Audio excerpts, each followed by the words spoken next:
Non, mais est-ce que vous imaginez ça? Non, impossible. Voilà. Ça me semble compliqué, mais bon après Zidane en plus c'est quelqu'un qui a eu quand même, à part ça, il a eu un comportement franchement irréprochable. Ouais, il a été. Ouais, et Michel Platini ne chantait pas la Marseillaise, donc Michel Platini ne chantait pas la Marseillaise et il l'assumait. Pour des raisons, oui. Mais attendez, il a été exclu 7 fois de l'équipe de France, c'est Zidane. Hein. Comportement exemplaire, je suis désolé. Et comme je lisais Courrier International, la demi-finale à la Coupe du Monde contre le Portugal, Zidane, il a passé l'après-midi à insulter l'arbitre. On n'a pas vu ça dans l'équipe. Hein. Dans le Courrier International, vous pourrez reprendre ça. Il a... attendez.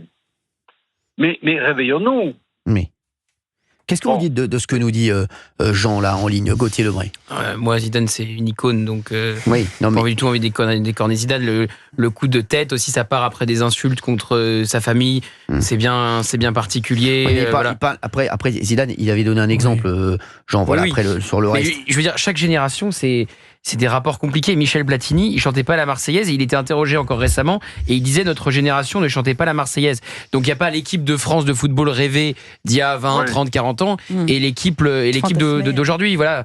Donc c'est plus compliqué que ça. Par contre, le différentiel m'intéresse plus entre le football et le rugby qu'entre les différentes équipes de foot à travers les générations. Il y a toujours eu un rapport compliqué avec la Marseillaise et ça date pas d'hier. Ce qui m'intéresse, c'est pourquoi.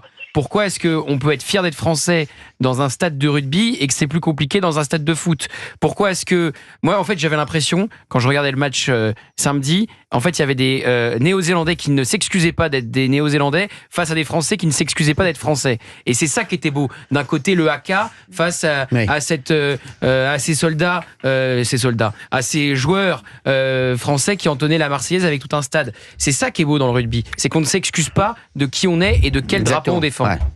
Non mais c'est sûr. Cyril, je voudrais que vous reveniez en arrière, vous prenez votre micro et vous allez interroger les spectateurs de France-Maroc, France-Tunisie et France-Algérie qui ont sifflé la Marseillaise et qui ont envahi le terrain. Et allez les interroger, ces gens-là. Pourquoi ils ont sifflé la Marseillaise? Je vous dis que ne pas soulever ces problèmes, c'est un peu dans notre société. Regardez un peu comment ça se passe, les quartiers, etc. Et venez interroger les présidents de clubs ici, j'en connais quelques-uns, venez les interroger. Et vous savez que j'ai un ami ici à Nice qui s'occupe de placer les arbitres dans toutes les catégories, de jeunes et de seniors. Après le coup de tête de Zidane, impossible d'arbitrer. Qu'est-ce que t'as toi Tu veux coup de boule? Non, mais écoutez, alors réveillons-nous et arrêtons de parler et de ne pas parler des sujets... Voilà. Dans mon club, il y avait 700 licenciés. Quand j'ai commencé, il y avait des Polonais, des Italiens, des Espagnols, il y avait toutes les nationalités. Après, j'ai vu les choses changer. Aujourd'hui, quand je suis parti, sur 700 licenciés, il y avait 400 Maghrébins. Bon, quelques Noirs. Eh bien, gérer tout ça, ça a été d'une complication extraordinaire. Après, j'ai des motifs de satisfaction. Hein. Il y en a un qui a dit à ma fille, dernièrement, heureusement que ton père était là, parce que sinon je serais devenu délinquant. Bon, ça, c'est une satisfaction.